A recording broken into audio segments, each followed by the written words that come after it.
What would you do if, in the middle of a luxurious dinner, a child looked up with timid eyes and asked for something as simple, as human as food, only to be met with cruel laughter? That's not a question from a novel or a movie script. It's a moment that unfolded in the heart of the United States, in a mansion where wealth and power seemed untouchable. Yet behind the marble floors and crystal glasses, something darker was hiding, a coldness that even money could not disguise. At that dinner table sat Richard, a millionaire whose reputation for arrogance was almost as large as his fortune. To the outside world, he was successful, admired, the very image of what many people think success looks like. But if you looked closer, you would see a man who measured people not by their character, but by their bank account, their clothes, their status. And sitting just a few steps away was Sarah, his maid, silently serving dishes she herself could never afford to taste. Beside her stood her son, Ethan, a boy no older than 8, watching the plates pass by, smelling the rich aromas, and gathering the courage to whisper the question that would change everything. "May I have some too?" What happened next would make anyone's stomach turn. Richard didn't just say no, he laughed, a cold, mocking laugh that echoed in the room like broken glass. "A seat at my table," he sneered, "is worth more than your whole life." Imagine hearing that, not as an adult who could defend themselves, but as a child, already aware of what it means to go to bed hungry. Ethan lowered his head, his small hands gripping the side of his mother's apron, while Sarah's eyes filled with tears she refused to let fall. She couldn't cry there in front of him, in front of the man who thought his money gave him the right to crush dignity with a few words. Have you ever witnessed injustice so raw that you wished you could step inside the story and change it? Stay with me until the end, because what happened after? That humiliating moment will not only shock you, it will force you to question how we measure the value of a human life. What you're about to discover may surprise you, because sometimes the greatest courage comes from the smallest and most overlooked among us. The room, once filled with chatter and music, fell into an awkward silence after Richard's laughter. Guests shifted uncomfortably in their seats, no one brave enough to challenge him, no one willing to stand up for Sarah or her child. Isn't that often how it is? The powerful display their cruelty, and the world looks away. But Ethan did not cry. He didn't scream. And he didn't beg. He simply stood there with a quiet dignity far greater than the man who mocked him. That silent strength planted a seed that would grow into an act no one in that mansion could have predicted. Think about it. A wealthy man, surrounded by every comfort money could buy, and a hungry child who had nothing to offer but his innocence. Two worlds collided in that single moment of laughter, and yet destiny had already begun to weave a different ending.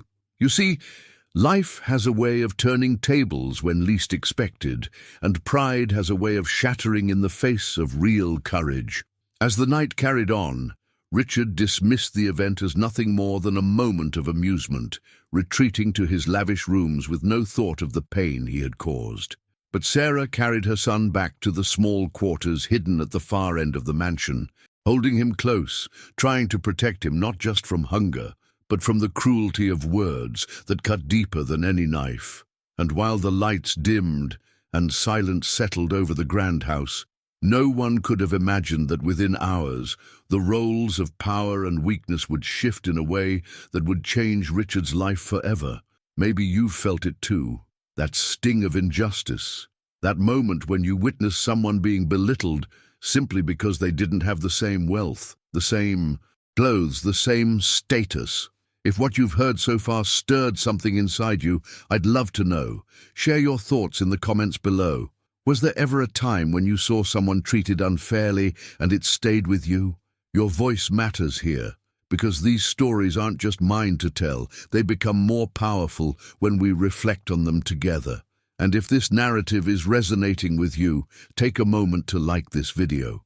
It may seem like a small gesture, but it's actually what helps this message reach more people who might need to hear it today.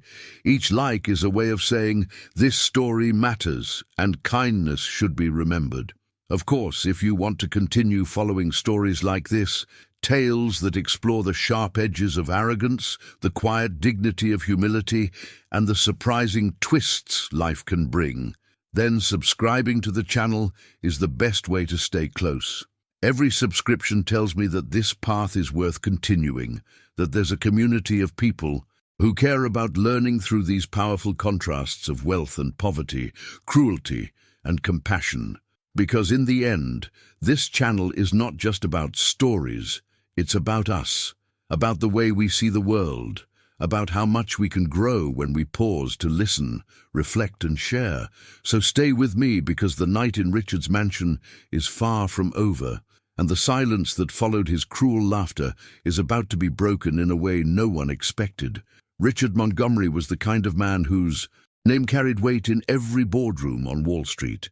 His face had been printed on the covers of glossy magazines, his opinions quoted in financial journals, and his signature had sealed deals worth more than most families would see in 10 lifetimes. To the public, he was a symbol of achievement, someone who had climbed from modest beginnings into the rarefied world of the ultra-wealthy. But behind the polished image was a man consumed by pride, a man whose heart had grown colder with every dollar he stacked on top of his empire. He lived in a mansion in the Upper East Side of Manhattan, a place that seemed more like a museum than a home.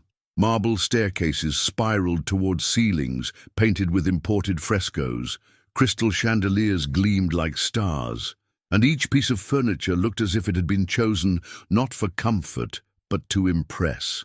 Visitors often whispered about how intimidating the house felt, as though even laughter sounded out of place within its walls. Richard thrived. In that atmosphere, control, order, and the silent admiration of anyone who entered. To him, appearances were everything. He spent hours each day ensuring that every detail of his presentation was perfect. The cut of his suit, the shine of his shoes, the way his tie sat centered with military precision. Even his smile, when it appeared, seemed calculated, a performance crafted to win negotiations or charm investors. But when the cameras were off and the applause of clients faded, that smile disappeared as quickly as it had come. Richard's obsession with money was not just about wealth, it was about domination.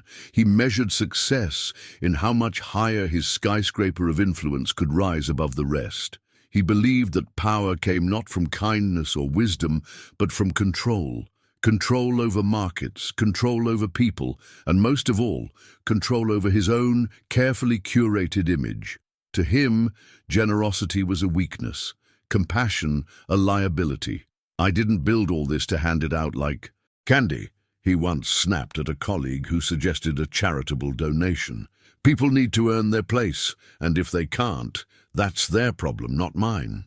These words revealed more than his philosophy. They exposed the mindset that governed every decision he made.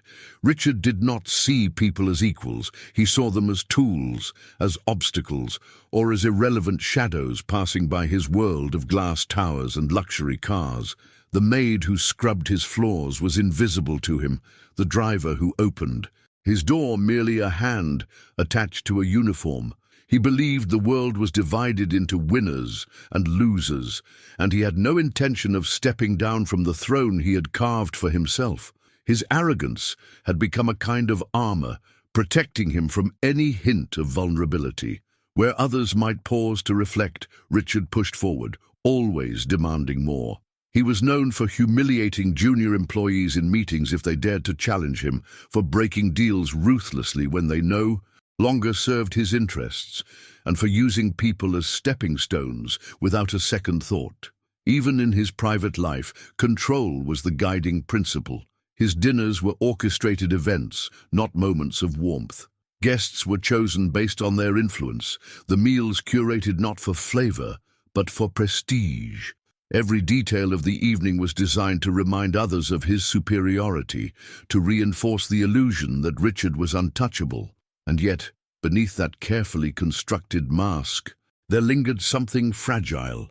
Though he would never admit it, Richard's pride was fueled by fear, fear of irrelevance, fear of losing the empire he had built, fear that without his wealth, He was nothing. That hidden truth was buried deep, and only those closest to him, if anyone could be called close, might have sensed it. But Richard himself would never allow the thought to surface. At times, he spoke words that revealed the hollowness inside him, though he didn't notice it.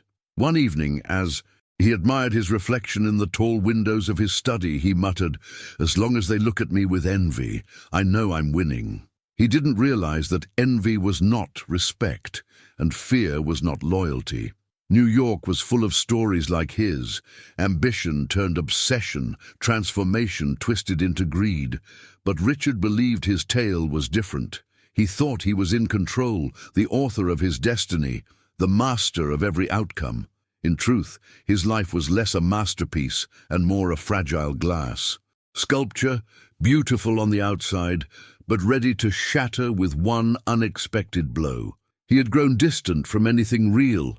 Relationships were transactions, friendships were alliances, and even his reputation as a philanthropist was a carefully staged performance. He donated just enough to have his name engraved on plaques, but never enough to truly help anyone in need. To him, life was a chessboard, and he was always 10 moves ahead.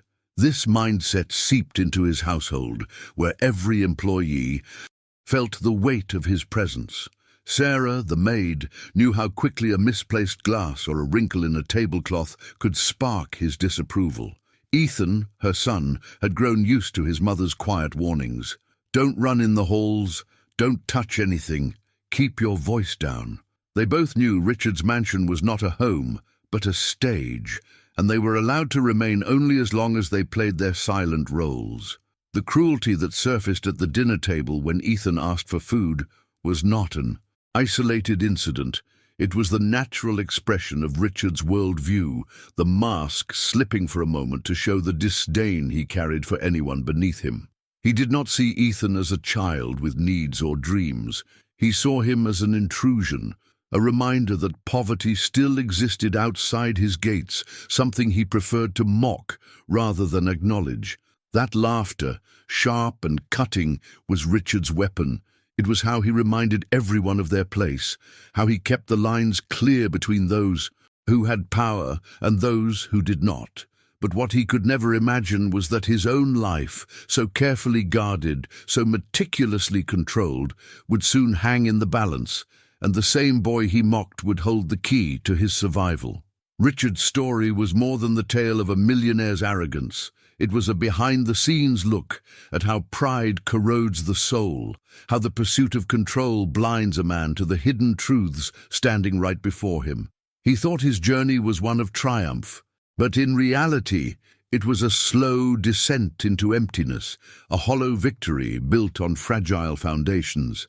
And while the night pressed on, with the lights of the city glowing outside his windows and the clinking of glasses still echoing faintly in the dining room, the seeds of an unexpected transformation were already being sown. The man who believed he had nothing left to learn was about to face the most humbling lesson of his life, one that no fortune, no polished appearance, and no ironclad control could shield him from. Sarah Turner had never imagined that her life would be reduced to silence inside the walls of another person's home. Once, years ago, she had her own modest apartment in Queens, filled with the smell of fresh coffee and the sound of a child's laughter bouncing against the walls. But life has a way of shifting beneath your feet. After her husband walked out and debts began to pile up faster than she could manage, she found herself with few choices left. Taking a job as a live-in maid for a man like Richard Montgomery wasn't her dream, but it was survival. Survival for herself and for her son, Ethan. Every morning, Sarah rose before dawn. While the city outside still yawned awake, she quietly prepared Richard's mansion for another day.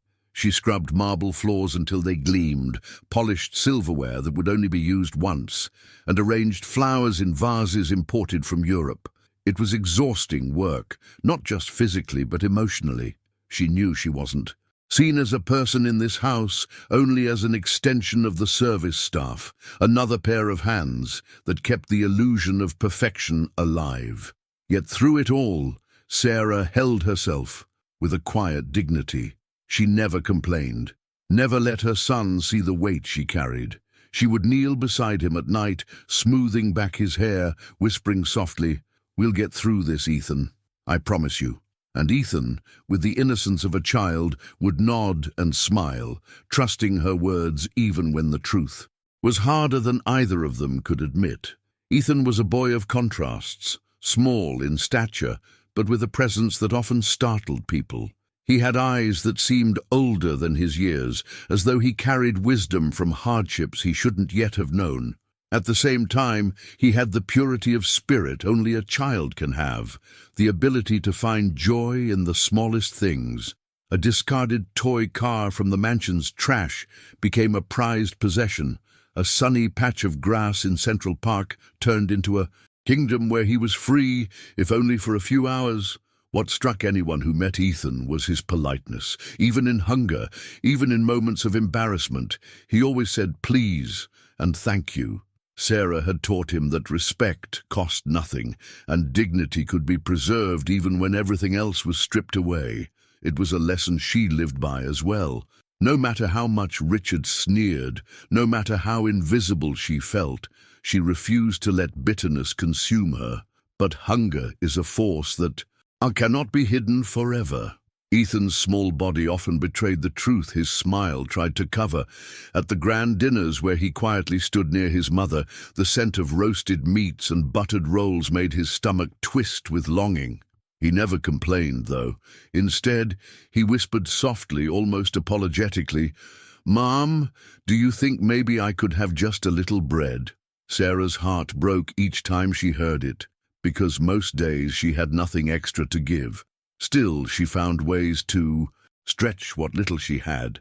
She would skip her own meals to make sure Ethan had something in his stomach, sneaking leftovers when she could, without attracting Richard's attention.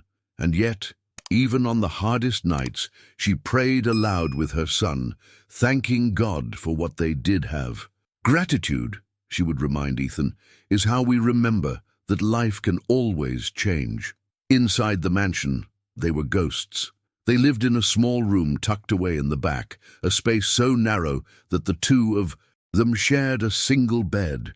The walls were thin, and through them Ethan often heard the muffled laughter of parties in the grand hall, music from pianos, and the clinking of glasses.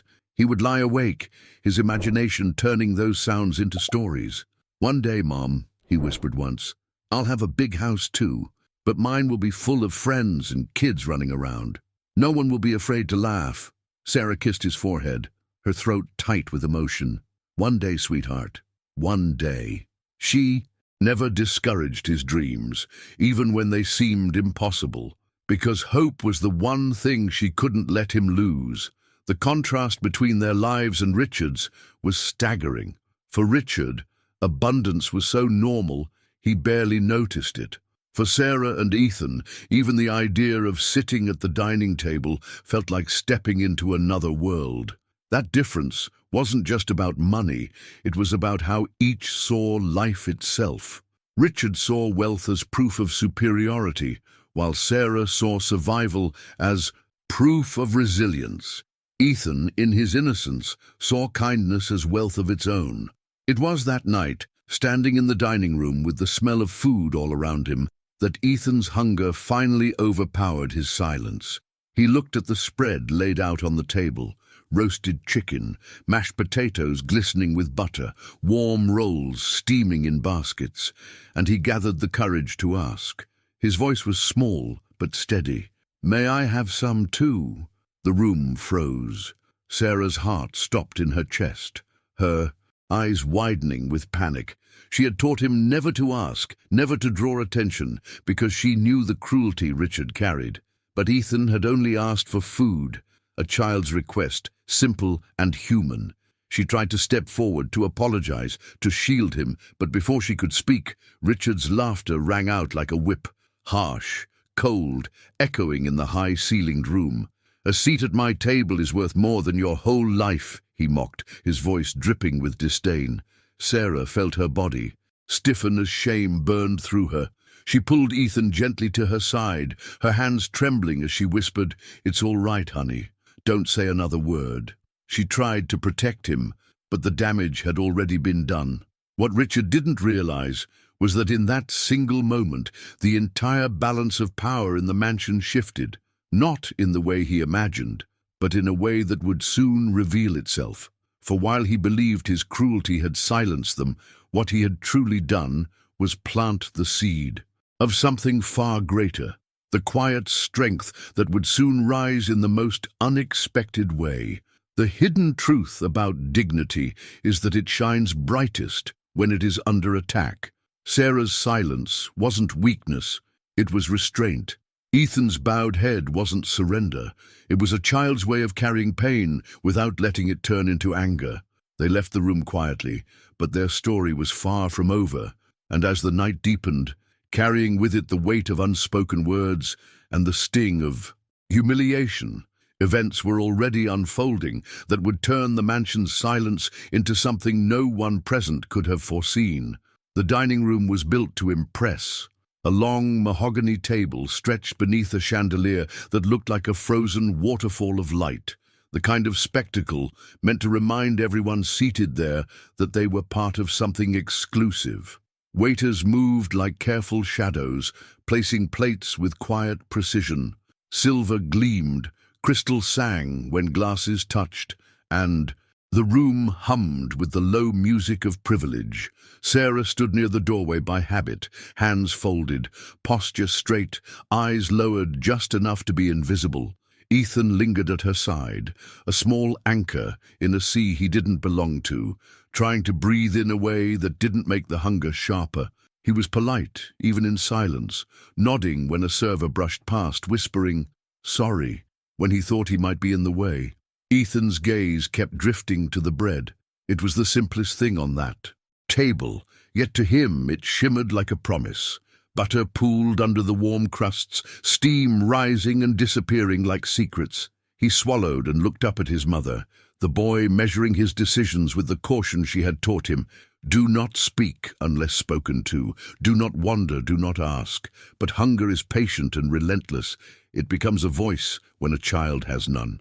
"Mom," he whispered, his voice so small Sarah almost didn't hear it. "Do you think maybe I could have a little peace?" She pressed her fingers to his shoulder, a quiet plea to wait. She knew Richard's mindset, how he valued control more than kindness, how he could make a moment feel like a courtroom with a single glance. She scanned the room and found him at the head of the table, posture immaculate, navy suit catching the light. He was telling a story about a deal he had closed, the kind of story that required laughter at the right places and admiration in the rest. The guests obliged, nodding as if he were delivering revelations rather than bragging. "Maybe after," Sarah murmured, trying to soothe him. But Ethan, with the brave politeness only children possess, took one careful step forward. He didn't touch anything. He just cleared his throat, the sound barely more than a breath. "Excuse me," he said, eyes wide, almost apologetic. "May I have some too?" Conversation stalled. Forks paused in midair. The room didn't go silent. It tightened. A few guests stared down at their plates as if words were suddenly dangerous. One woman, a partner at a consulting firm, blinked quickly like she was deciding whether to see or not to see. A junior banker at the far end pushed his chair back a fraction, as if the question were a draft that had slipped under the door. Richard turned his head with the slow, deliberate calm of a judge being interrupted in court. He didn't look at Ethan at first. He looked at Sarah. It was a behind-the-scenes ritual he had perfected. Make the employee feel responsible for the child's existence. Then finally his gaze fell to the boy. "A seat at my table," he said, letting the words roll out like polished stones, "is worth more than your whole life." The sentence landed with a thud that everyone felt and no one acknowledged. There was a faint gasp near the centerpiece that pretended to be a cough. The chandelier did not tremble, but something in the room's temperature changed, as if the air had learned to retreat. Ethan's mouth closed. His eyes dropped. His Fingers found the seam of his shirt and pinched it, trying to hold on to something.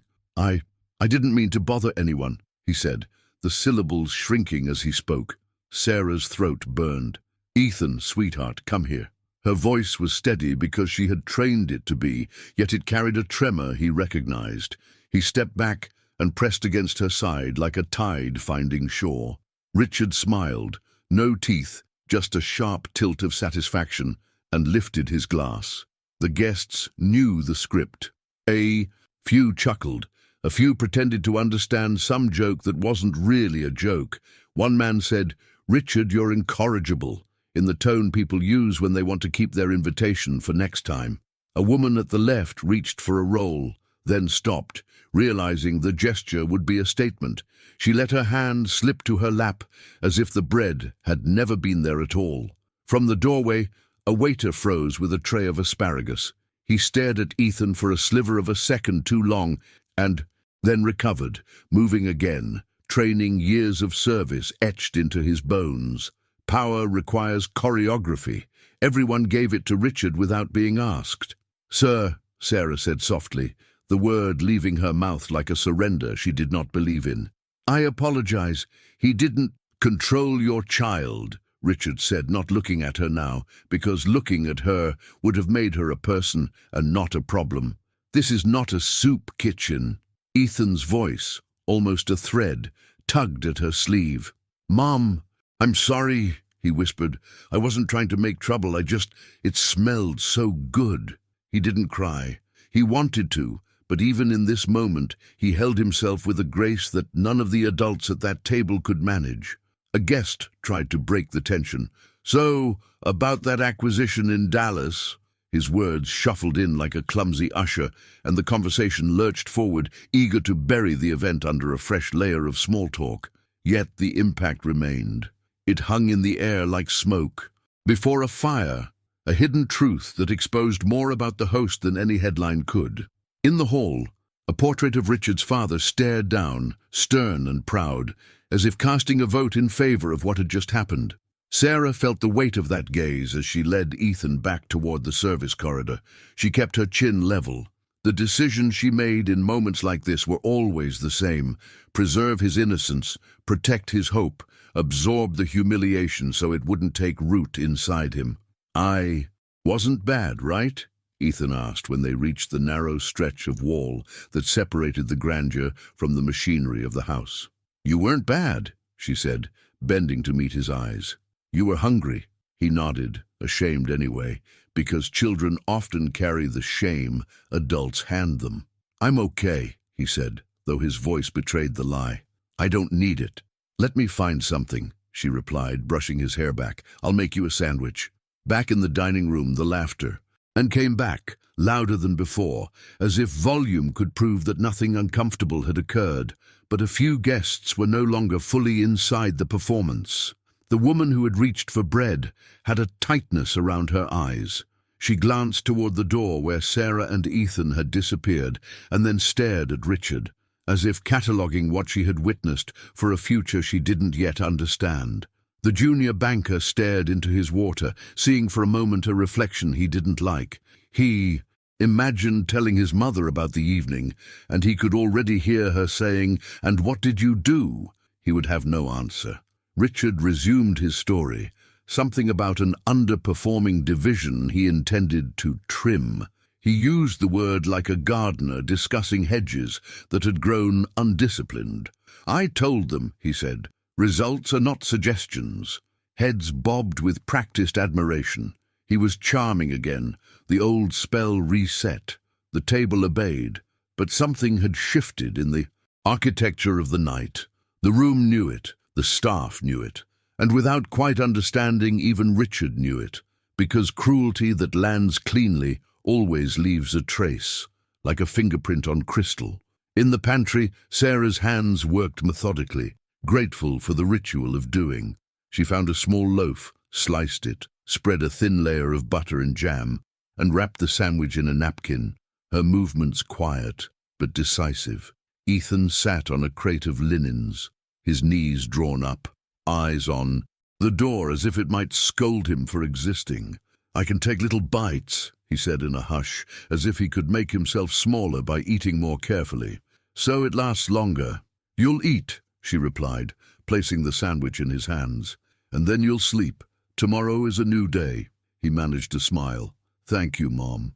From somewhere deeper in the house came the faint thrum of machinery, ventilation, refrigeration, the hidden forces that kept the mansion's illusion intact. Sarah felt a draft pass along the corridor, a reminder that even the most immaculate spaces depend on fragile systems. She took Ethan's free hand and squeezed it.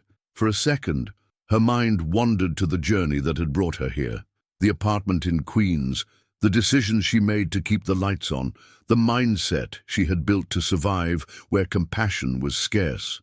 She had learned that dignity could be a quiet, daily practice, small as a folded napkin and strong as a mother's promise. Back at the table, dessert arrived, a lemon tart cut into precise triangles. Richard tasted it and nodded like a king granting mercy. He had already dismissed the scene with the child as a momentary irritation, no more consequential than a draft under a door. These things happen, he thought, not as an apology, but as a notation in the ledger of his dominion. In his view, the world sorted itself into columns, assets and liabilities, winners and losers, applause and silence. Ethan, to him, was a footnote. The impact, however, was writing itself in an ink he didn't recognize. One of the guests, a litigator named Paul Hargrove, watched the host with a lawyer's detachment. He didn't like what he had seen, but he didn't challenge it either. I could have said something, he told himself, but it's not my house. Then, uncomfortably, a counterthought arrived. But it is my voice. He sipped his wine and set the glass down, undecided, an inner cross-examination postponed. The hidden truth about bystanders is that we all become them by degrees, one decision at a time. In the service corridor, Ethan finished the sandwich and licked a stripe of jam from his thumb. I'm okay now, he said, and he meant it.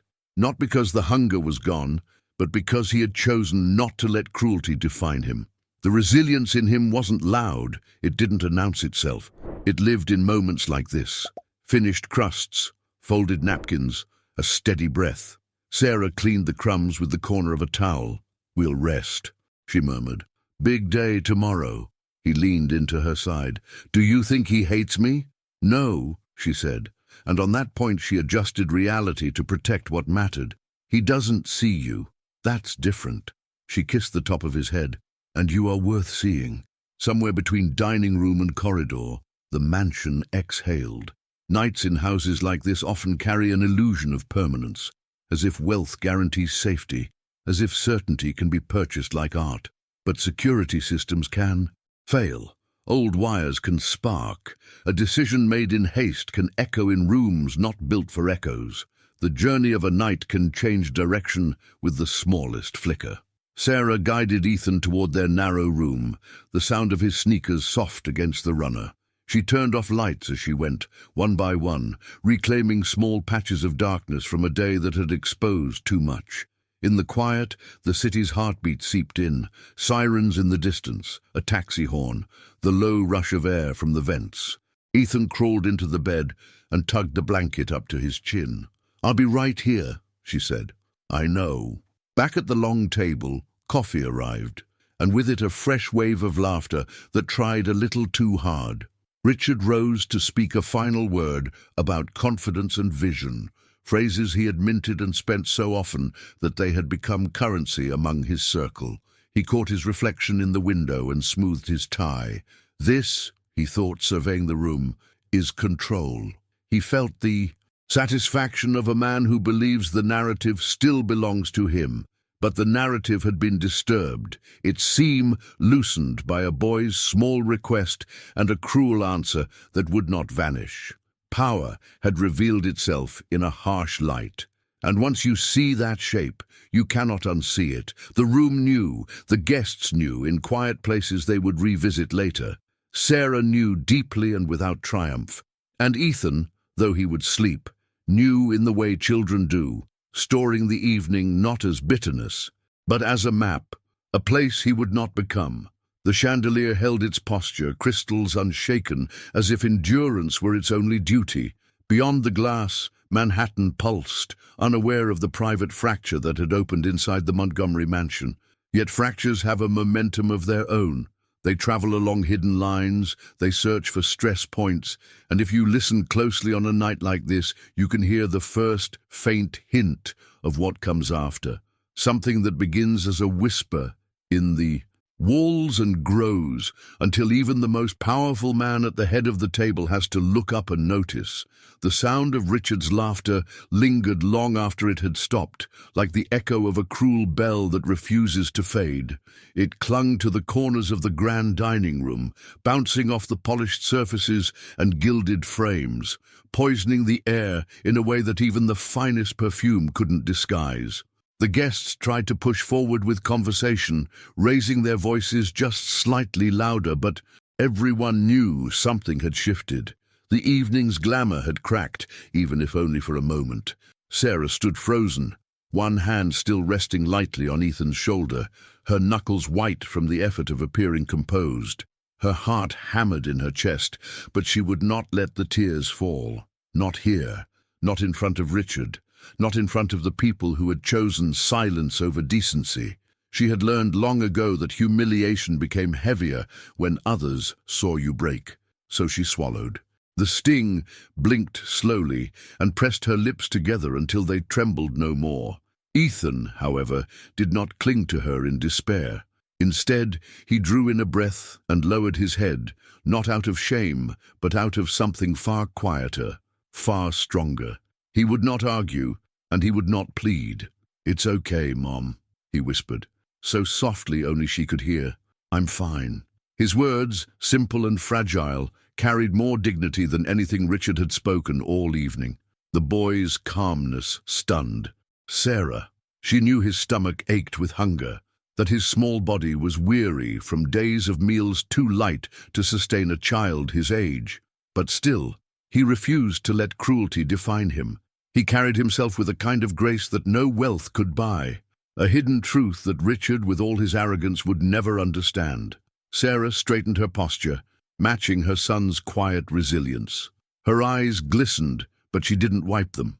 Instead, she shifted Ethan behind her, a protective gesture, as natural as breathing.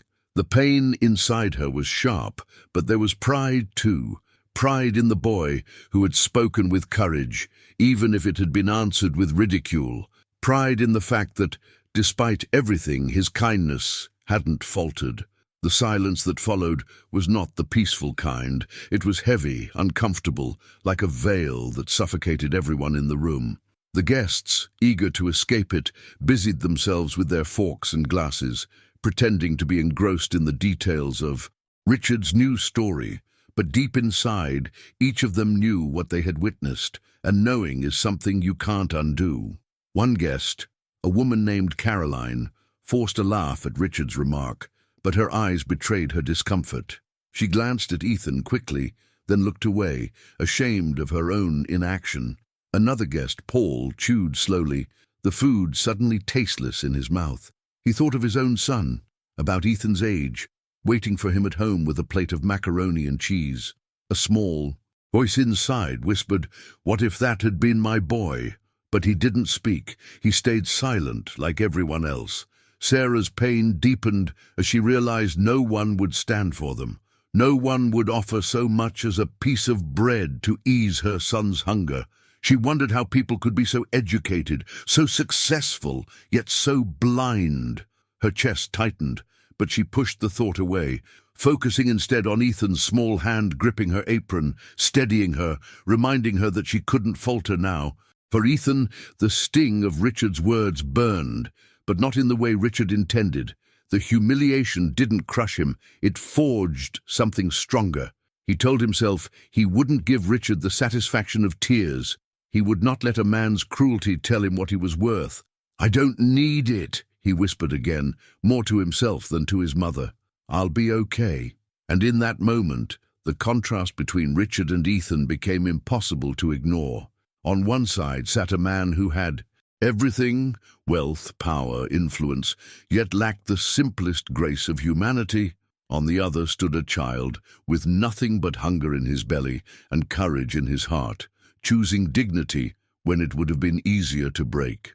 The divide was so stark, it felt like a mirror held up to the room, revealing more about everyone present than they wanted to see. Sarah's thoughts spun as she led Ethan quietly toward the service corridor. She walked slowly, head high, because retreating too quickly would feel like running. Every step was deliberate, a silent declaration that humiliation would not define them. Her tears threatened again, but she held them back until they reached the narrow hallway where chandeliers didn't shine and guests couldn't see. When they were finally alone, Sarah knelt before Ethan, cupping his face with trembling hands. "You did nothing wrong," she said firmly, her voice low but fierce. "Do you hear me? You were brave. You asked because you were hungry. That is not wrong." Ethan nodded, though the weight of the evening pressed heavy on him. "I know, Mom," he said quietly, but he laughed at me. Her heart cracked at those words, the simplicity of them, the way they carried all the pain she couldn't shield him from. She kissed his forehead, pressing her lips against his warm skin, as if to anchor him to her strength. "He laughed because he doesn't know any better," she whispered. "That laughter says more about him than it ever could about you." The boy held her gaze for a long moment, then leaned into her shoulder. His silence was steady, his breath calm, but his dignity shone brighter than any chandelier in that house. He didn't have to prove his worth to anyone, least of all Richard. Meanwhile, back in the dining room, Richard continued his performance as though nothing had happened. His voice rose with authority, his hands gestured with practiced confidence, and the guests obeyed by listening, nodding, pretending the earlier moment was nothing but an inconvenient blip. But beneath it all, the memory of his laughter lingered, weaving into the air like smoke that couldn't be scrubbed away. That's the hidden truth about silence. It never really disappears. It waits. It seeps into corners. It follows you long after the moment has passed, forcing reflection when you least expect it. And as the night deepened, Richard's laughter might have been forgotten by him, but for Sarah and Ethan, it was etched into their journey, a mark that would shape everything that came next. Sarah tucked Ethan into bed later that evening, smoothing the blanket over his small body, her own body heavy with exhaustion. She whispered promises of a better tomorrow, though she didn't know how she would keep them. Ethan, tired but unbroken, nodded with the same quiet strength he had shown at the table. He turned to face the wall, but before drifting off, he said, "I'm not mad, Mom. I just wish people didn't have to be like that." Her chest tightened at his words. "So do I," she whispered. But as she watched him close his eyes, she also saw something in him that Richard could never touch. Resilience, the seed of transformation that grows strongest in the soil of hardship. Outside their small room, the mansion stood in silence. The city beyond buzzed with life, its hum rising into the night, but within those walls, everything seemed still. It was a silence that carried weight, not peace, a silence that belonged to moments just before something. Shifts. And though Sarah didn't know it yet, that silence was preparing to give way to events that would alter everything in ways no one at that dinner table could have imagined. Night in Manhattan has a way of pretending to be calm. From the high windows of the Montgomery mansion, the city looked like a carpet of stars, stitched into black velvet, tiny signals pulsing through the grid, the illusion that everything was in its place. Richard liked that view. It fed the story he told himself, a story about order and control, about decisions made from a height where the mess of ordinary life could be managed with a signature. After the guests had gone, and the last good night had been traded for the soft click of expensive doors, he moved through his home with the effortless certainty of a man who believed the narrative still belonged to him. He loosened his tie as he passed the portraits, let a hand drift along the banister he'd had imported from an estate in Vermont, and paused in the library to inhale the leather and pine scent engineered to smell like power. He poured a small glass of scotch, turning the crystal in his fingers so it caught the light just right. Ritual soothed him. He thought of the dinner not as an event with people in it, but as numbers on a scoreboard. The night, he decided, had been a win. A few guests had looked hesitant when the child spoke, but hesitation was a brief weather pattern. Influence was climate. All in all, he murmured, admiring his reflection in the dark window, flawless. The word pleased him, though he didn't notice how quickly it fogged and vanished in the glass. Downstairs, in the parts of the house that never appeared on magazine spreads, the behind-the-scenes choreography of the mansion continued. The kitchen staff stacked pans and locked the walk-in. A dishwasher completed its last cycle with a gentle hum. A fluorescent bulb, old and temperamental, flickered near the back exit where deliveries arrived in the morning. The head of maintenance had flagged that bulb for replacement, along with the tired outlet behind the stand mixer, but replacement lists have a way of growing longer than the hours meant to handle them. The house looked invincible. Its systems knew better. Sarah walked the narrow corridor toward the small room she shared with Ethan, the weight in her chest shifting with every step. She had tucked him in once already, but he'd stirred when she moved to leave, turning toward her with that same quiet strength. "I'm okay," he had said, and she believed him just enough to keep moving. Still, she paused at the doorway and watched his breathing for a few seconds, a mother's audit, steady, deep, unbroken. "Sleep," she whispered into the dark. "Tomorrow is a new day." She wanted to mean it. She willed herself to mean it. In the kitchen, a thin cord of heat crept along a damaged wire hidden behind the stainless steel counter. The spark was modest at first, the kind of spark that lives and dies a dozen times in appliances every day without anyone knowing. But this one found a path. Dust in a socket, a frayed sleeve of rubber, a smear of oil from a careless hand. It made a decision in the way electricity does, not with thought, but with the blunt logic of physics. The filament inside the flawed outlet glowed like a coal. The plastic faceplate softened. A breath more, and the edge of a rag, left hanging too close, darkened to toast, and then to ember. Richard finished his scotch and set the glass down with a quiet satisfaction. He liked the way the room listened to him think. "Standards," he told his reflection, as if speaking to a partner who required assurance. "People rise to them, or they don't." He rolled his shoulders back and headed upstairs, the oak treads announcing a man who had never learned to walk softly. In the mirror beside the bedroom door, he studied his face again, looking for proof that the years had not touched him. "Still in command," he said, and the man in the mirror nodded, loyal as ever. On the second floor, the vents ticked as they adjusted. The HVAC system was large enough to cool a boutique hotel. Air snaked through ducts that twisted above the ceilings and behind the walls, carrying a faint smell of lemon polish and something else, the ghost of heat where no heat should be. In their room, Sarah sat on the edge of the bed and exhaled the day, carefully, as if exhaling too quickly might break something. She closed her eyes and pictured the small apartment she once had in Queens, the neat courage it took to make simple dinners and laugh at nothing. Life was a journey, people said. She understood now that some journeys turn into narrow ledges where you move forward by will alone.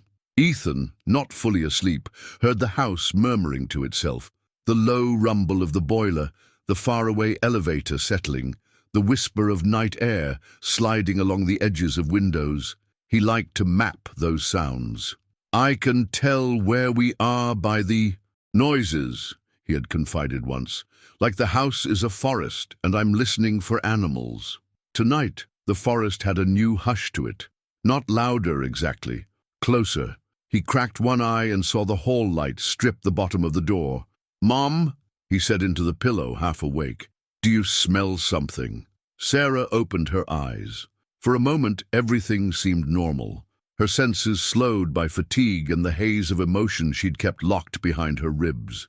Then a thin thread of scent found her, faint, metallic, sweet, like a match that failed to catch. "Probably nothing," she started to say and stopped. She knew the house's smells blindfolded. Bleach and citrus in the mornings, garlic and butter in the evenings, wax and paper and cloth where the closets slept. This wasn't any of those. It was a new signature, small but insistent. "Give me a minute, baby," she said softly. "I'll check." In the kitchen, the rag surrendered its last right angle, curling into itself. Flame is a patient writer at first, drawing thin orange lines along fabric before shifting to bolder strokes. Against the stainless steel, the light looked almost ceremonial, an accidental candle lit to no god in particular. The nearest smoke detector, high and temperamental like the bulb, waited for the threshold it had been tuned to recognize. A draft, born from the imbalance of a building this large, slid through a vent and fed the curve of fire that had begun to lick at the cheap plastic crate beneath the counter. Richard lay back on the duvet and scrolled the news on his phone. Headlines lined up like trophies, and he skimmed for the ones that reaffirmed his worldview. People rewarded, people punished, markets shaped by men like him. The algorithm obliged. Another acquisition, another speech about vision, another article about philanthropy that cost less than it advertised. "As planned," he murmured, his eyes growing heavy. Sleep came for him as it often did, not with gratitude, but with a certified sense that he had earned it. Sarah moved silently into the service corridor, the house's backstage, where walls showed their bones and wires ran in neat rows above exposed beams. Halfway to the kitchen, the smell sharpened. "Okay," she whispered, not to be heard, just to keep her courage steady. "Okay." She rounded the corner and saw it. The thin, wrong light flickering at ankle level. A tongue of flame-tasting air it didn't deserve. For a heartbeat she froze, old training crashing into new fear. You make decisions in moments like this, decisions that are less about thought and more about the reflex formed by years of surviving. She reached for the nearest fire extinguisher mounted beside the pantry door and pulled it free, the metal cold and familiar. Ethan sat up in bed. A soft pop echoed through the ductwork, the small explosion of a plastic faceplate giving way. The boy listened, eyebrows pinched in concentration. "That wasn't the boiler," he told the room. "That was something else." He slid out from under the blanket and put his feet on the floor. The carpet felt warmer than usual. He pressed his palm to the wall, just testing, and told himself it was fine. He had taught himself to test the world gently, to gather data before worry escalated. Mindset is a quiet teacher when you're 9 and the world feels enormous. In the kitchen, Sarah squeezed the handle and sent a white bloom of powder over the flames. The sound, fierce, hissing, absolute, filled the small space, and for a second, the rag disappeared under a storm of chemical snow, but the heat had already crept into the crate, and under it, into a strip of laminate that had never been intended to meet fire. She sprayed again, careful, methodical. The flame shrank. The air filled with a chalky haze. The smoke detector finally found its courage and chirped once, a single unsure peep that sounded more like a complaint than an alarm. Then, as if deciding it had made its position clear, it fell silent. Richard's eyes flicked. Open. He thought he had heard something in the distance, the audible version of a thread tugging at a sleeve. He listened. The house gave him nothing he recognized as threat. He closed his eyes again and felt the edge of sleep reclaim the room. "Tomorrow's 7 a.m. with Hastings," he reminded himself, setting the phone on the nightstand. Breakfast at 8, driver at 9. His calendar was a kind of armor. He wore it against anything life might throw. Sarah coughed, fanned the haze with her hand, and scanned for the ember she knew could hide beneath char. She spotted it, a small, sullen orange eye where the laminate had been scorched. "Not today," she said, and emptied the last of the canister. The eye went dark. She took 2 breaths, light-headed but composed. Years of tending other people's fires, figurative ones most days, had taught her to exit with care. She propped the door to the loading area, letting the night draw the smoke outward. Cold air shouldered into the room, honest. And clean. She felt a flicker of victory, the kind that never makes the news, but changes the course of a night. Then, from somewhere deeper, a new smell threaded in. Thicker, greasier, wrong in a way even a novice would recognize. She turned. Along the baseboard behind the industrial refrigerator, a ribbon of smoke unrolled itself, delicate as lace, and then not delicate at all.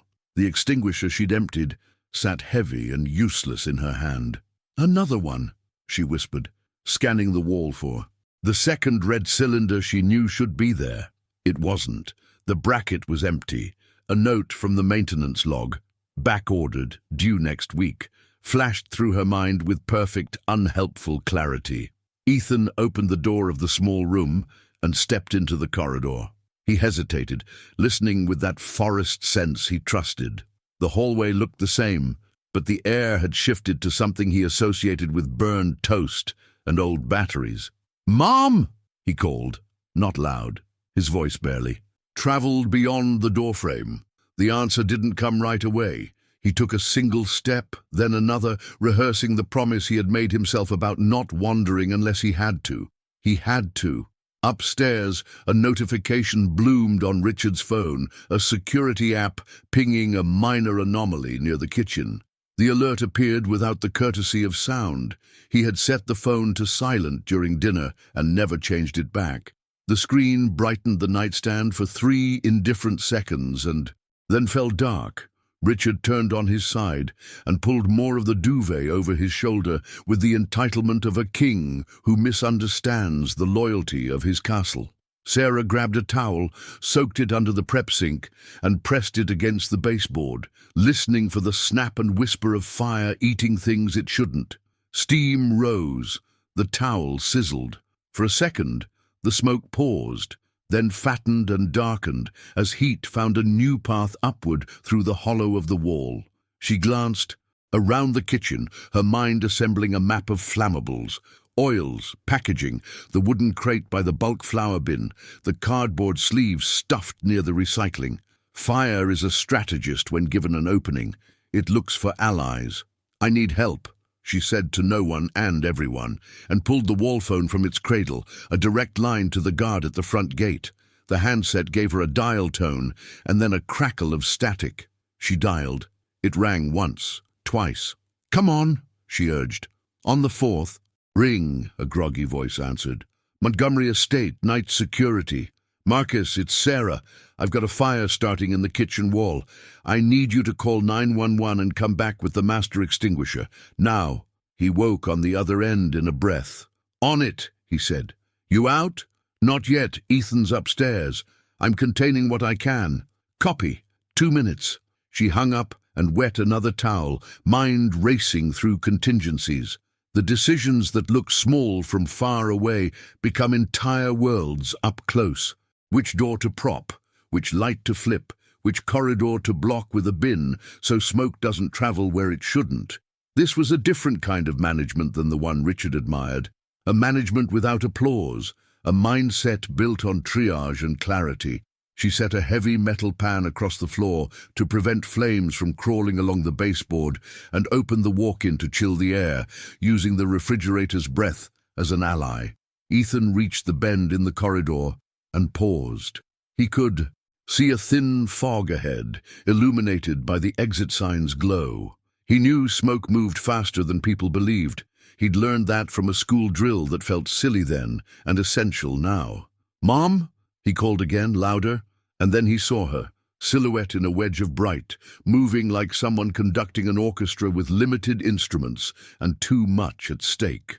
"Ethan, back," Sarah said, turning to him with a firmness that sounded like steel. "Go to the stairwell. Now." "I can help," he said, already stepping closer. "Stairwell," she repeated, never looking away from the wall. "Wet a shirt and cover your mouth. Wait for me there." He nodded and ran, the instructions landing cleanly because she had spent years teaching him how to receive them. He knew where the utility closet was, knew how to twist the tap, knew that when your world changed quickly, it didn't mean you had to. You just changed with it, deliberately, one small action at a time. On the driveway, tires hissed over gravel. Marcus, the guard, swung his cart toward the service entrance with the urgency of a man who understood the difference between an alarm and a situation. He grabbed the industrial extinguisher from its bracket and jogged through the loading bay. "Kitchen!" Sarah shouted, and he was already there, pulling the pin, advancing the nozzle toward the wall where the baseboard had begun to glow in a line like a rehearsal for something worse. Upstairs, Richard rolled onto his back. A smell grazed the edge of his sleep, faint and unarticulated.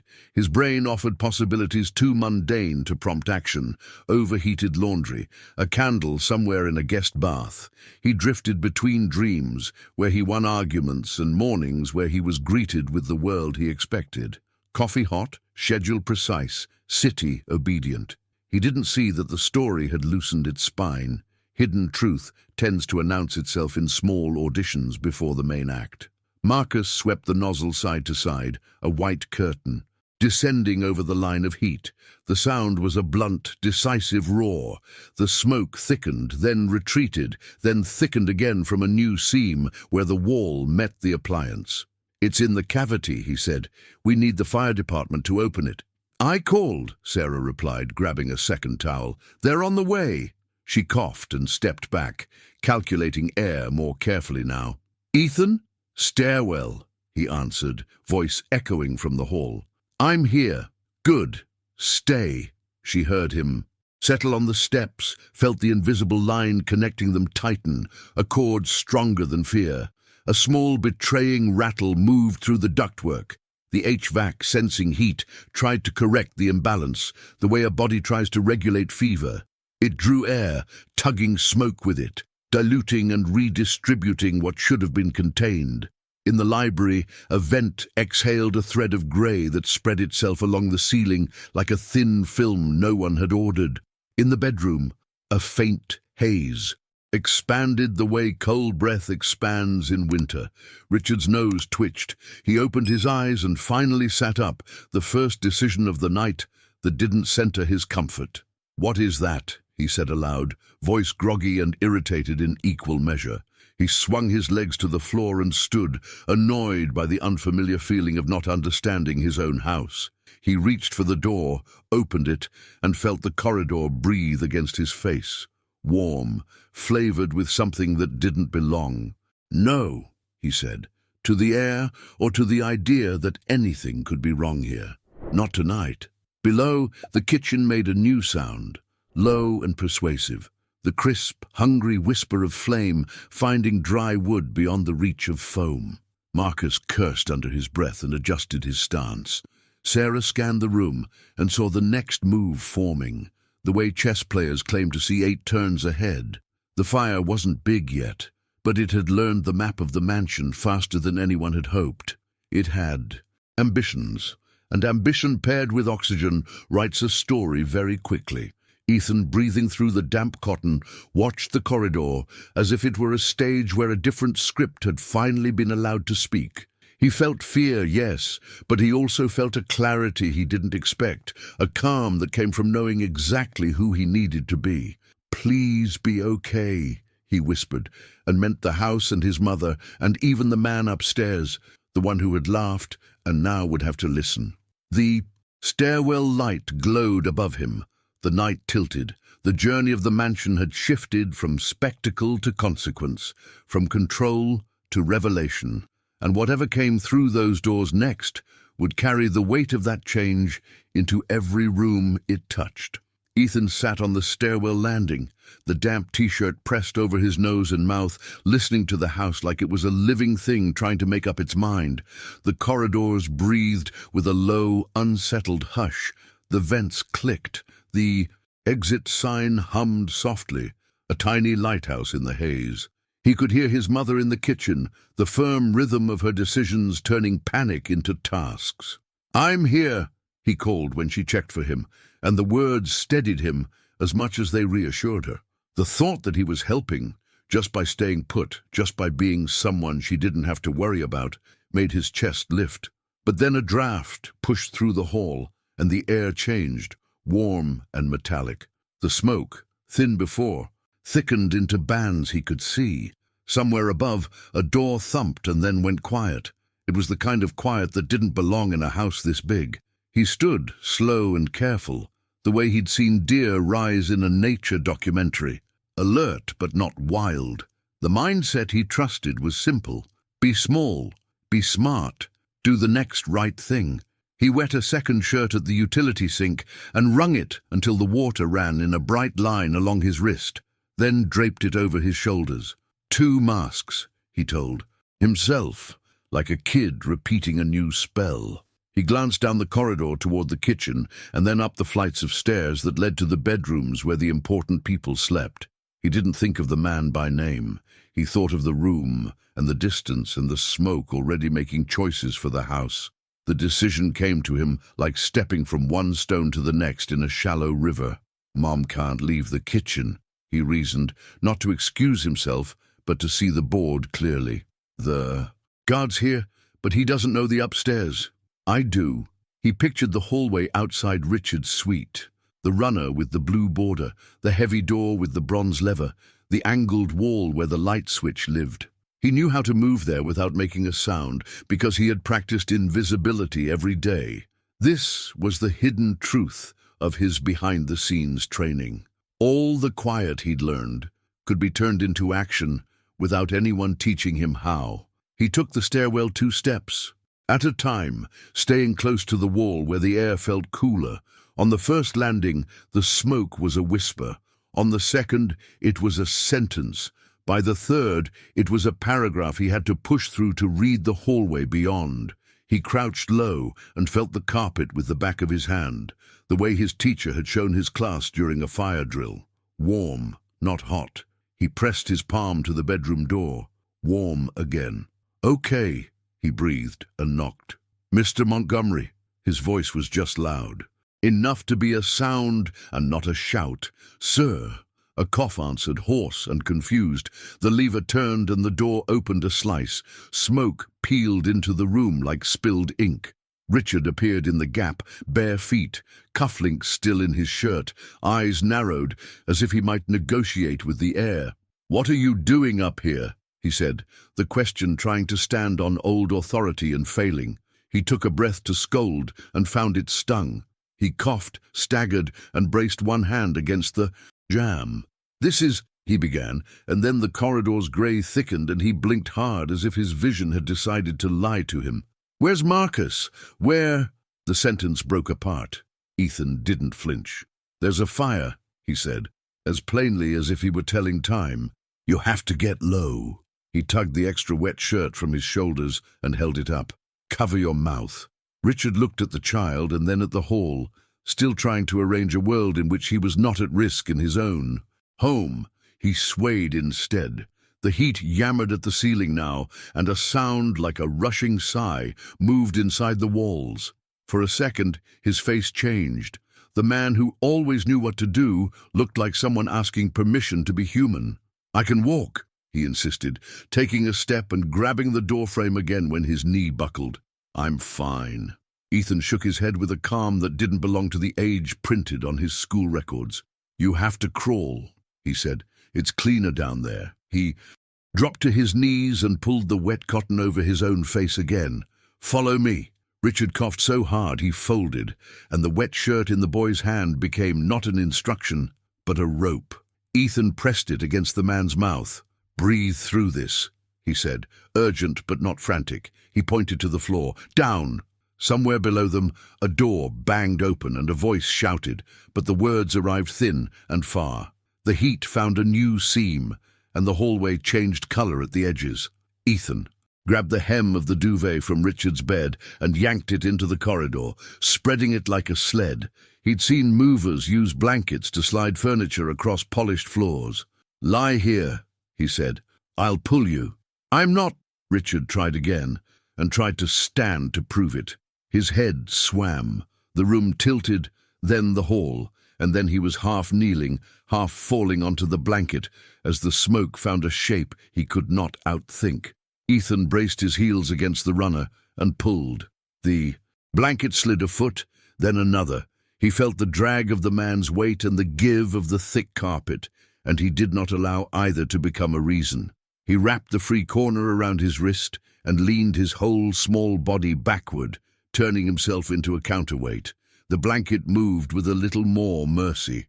"Keep your head down," he managed between breaths. "We're going to the stairs." Richard's vision narrowed to a tunnel with a boy at the end of it, knees and elbows, a cotton mask, the stubborn physics of someone refusing to let go. The revelations arrived in bright, mismatched flashes.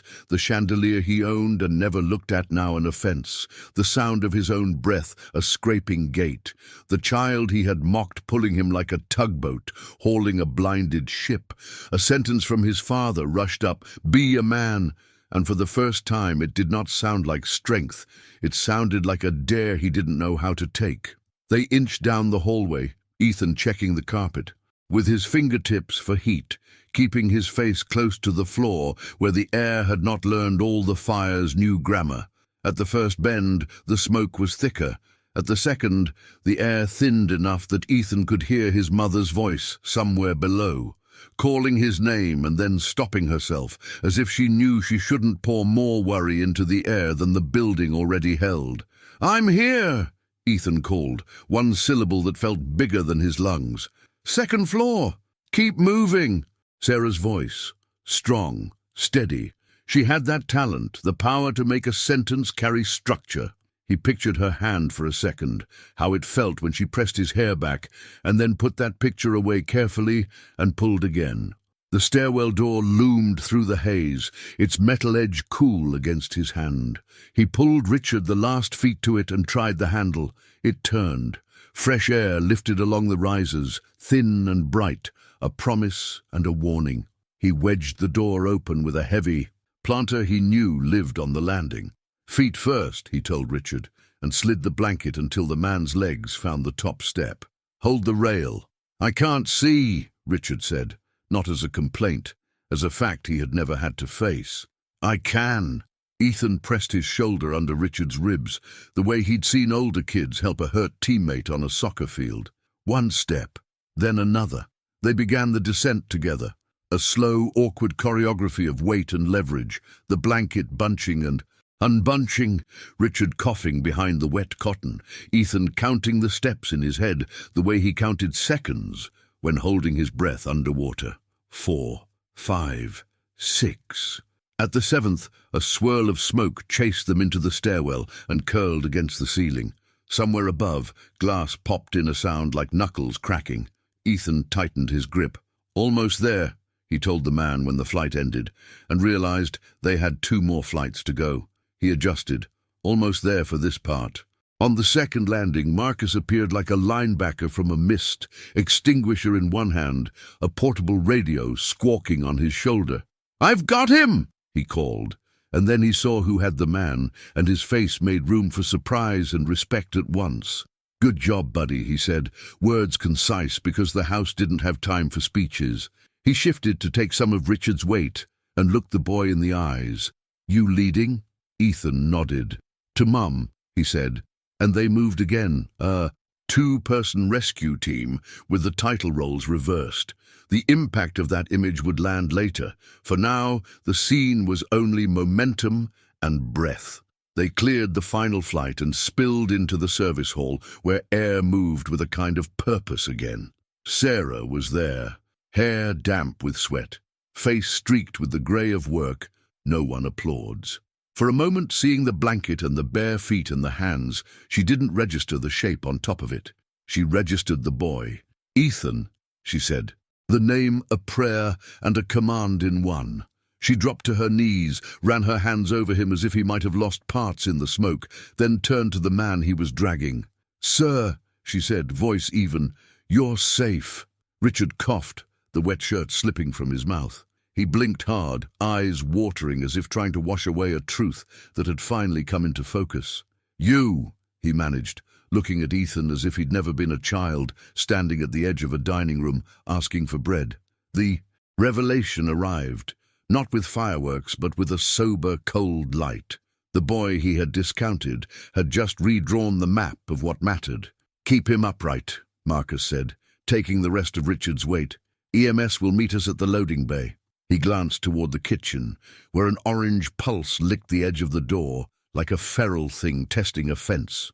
From far down the drive, sirens began as a rumor and grew into an argument no one could ignore. "Come on," Sarah said, touching Ethan's shoulder lightly, a tether and a thank you. They moved as a small unit, the guard, the maid, the boy, the millionaire, out of the corridor's choke point and into the cooler breath of the loading bay. Night swept over them, honest and sharp. The stars the city allowed were shy, but the air felt clean enough to fill lungs without negotiation. Richard sank onto a step, a blanket draped around his shoulders now like a robe he hadn't earned. He looked at his hands, at the pink rawness at his knuckles, at the smudge of soot on his shirt cuff that somehow offended him more than the coughing did. He looked up at the boy again. Ethan had peeled his damp shirt from his face and was breathing steadily. The way you do when you've just done something you didn't know your body could do and don't want to start shaking yet. The silence between them said what the room upstairs had refused to allow: impact measured not in dollars but in decisions, status replaced by the weight of a life pulled across a floor because it was a life. "You pulled me," Richard said, testing the sentence like a foreign phrase. Ethan nodded. "Yes, sir." No triumph. No lecture, just truth. "Why?" The word left Richard's mouth before he could exchange it for something with armor. Ethan looked at him the way you look at someone who has asked what water is for. "Because you were there." The sirens gathered at the gate, the red and blue washing the driveway in urgent color. Firefighters moved with that practiced blend of speed and calm that turns chaos into tasks. "Anyone else inside?" the captain called, and Marcus pointed to the kitchen and the wall that hid the crawl of heat. "Line to the B side," someone shouted. "Check extension in the ducts." Boots hammered stone. Metal scraped. The building received this new language with a kind of relief. People who spoke in answers had arrived. Sarah put a hand on Ethan's back and felt the slight tremor there, the delayed shiver of a body releasing its grip on danger. "I'm okay," he said quickly, reflexively, and then he leaned into her for a breath before standing up straighter, as if he didn't want the moment of need to erase the moment of courage. Richard watched them, jaw working around words he had never practiced. Gratitude, as it turns out, has its own grammar and it resists shortcuts. He opened his mouth and closed it, and then tried again. He stopped. Even apology felt too small for the revelation pressing at his chest. He looked at Sarah and saw not staff, but someone who had built an entire management system out of love and grit. He looked at the boy and saw the transformation he had needed his whole life without knowing it.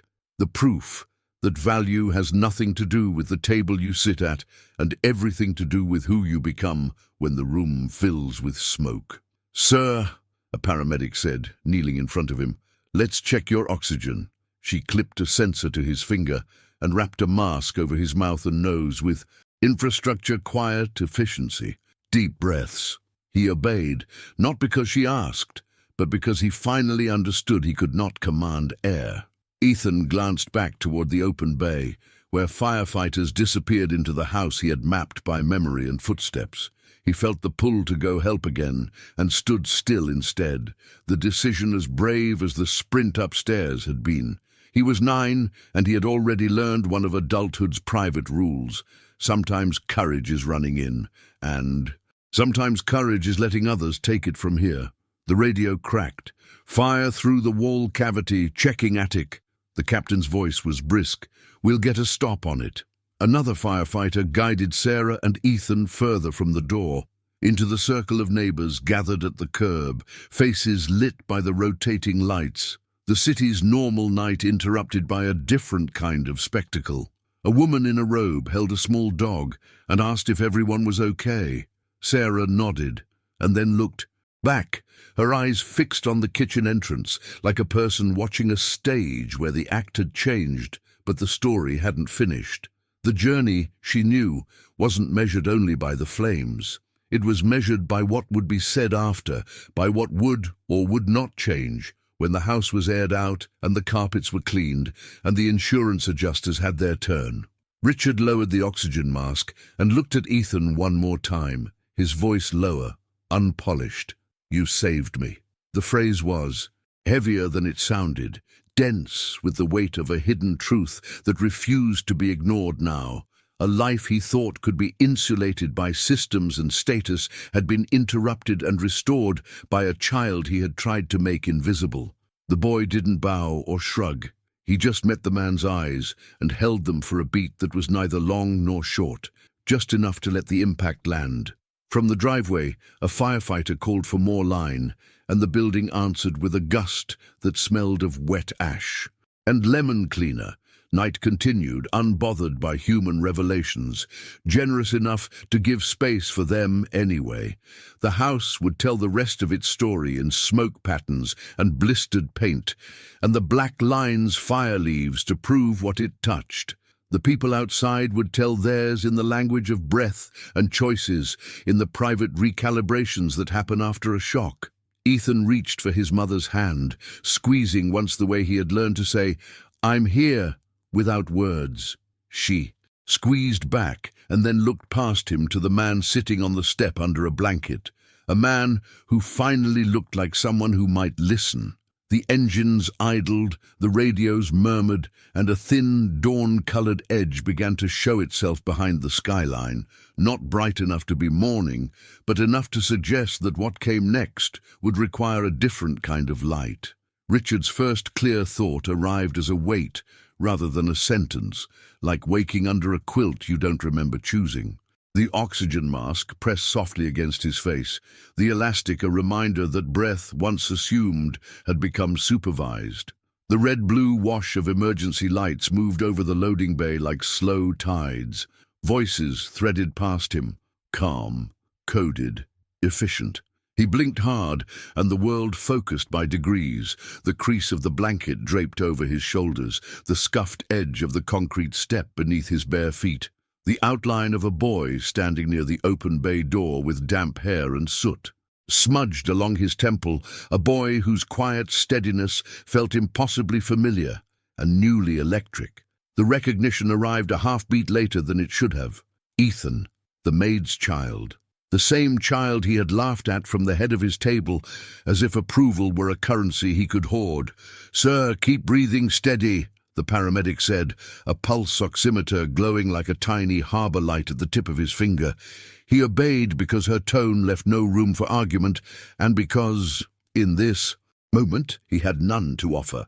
The mask tasted of plastic and humid air. Each inhale cleared a fraction more of the fog in his head. Each exhale made space for a truth he had no practice carrying. When he finally lowered the mask a little, catching the cooler night at the edges, his eyes found Ethan again.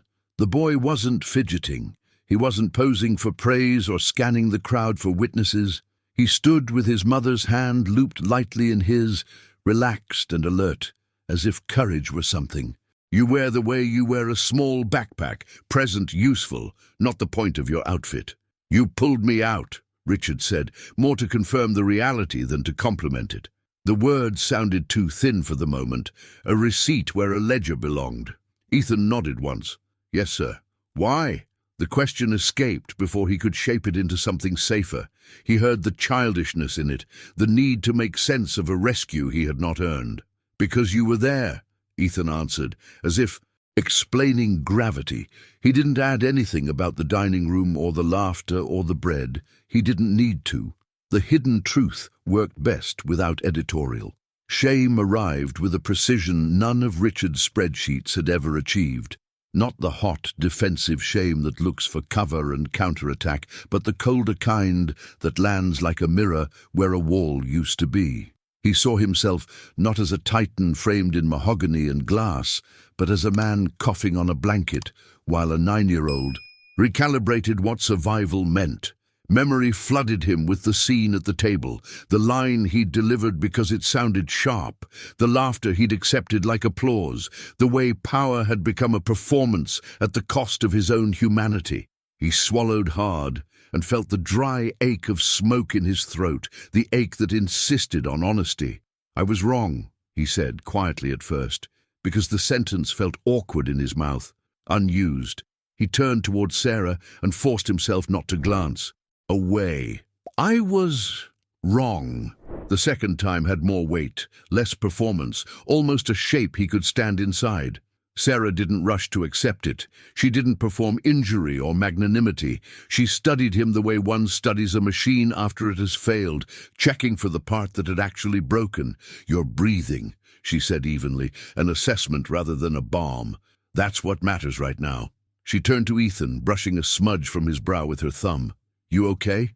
"I'm okay," he said, and his steadiness turned Richard's admission into something smaller than the larger revelation crowding his chest.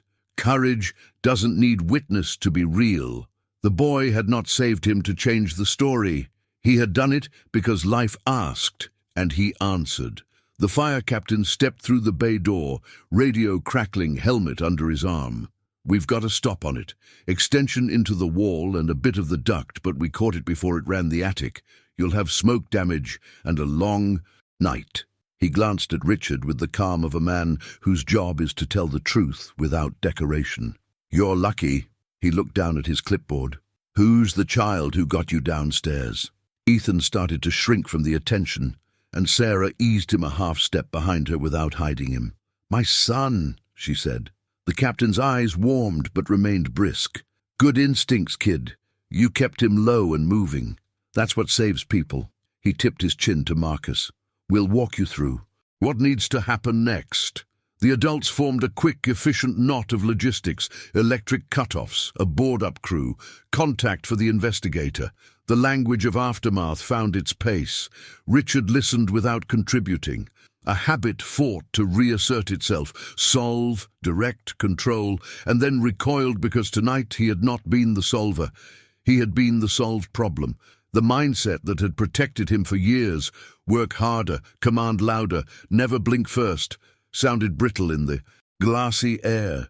Behind-the-scenes realities he had outsourced, maintenance schedules, safety checks, the wisdom of the woman who kept his house upright, stepped into the foreground like actors called suddenly into lead roles. He recognized that he had been living on a stage, and that the crew he hadn't seen had been holding the ropes. His phone buzzed on the step beside him, the security app finally surfacing its backlog of polite alarm notifications. Minor anomaly, kitchen sensor, heat rise. He silenced it with a thumb and placed the device face down, as if authority could be muted the way a screen could. He looked at his hands. They shook once, as if remembering the body had rights. He flexed his fingers and let them still.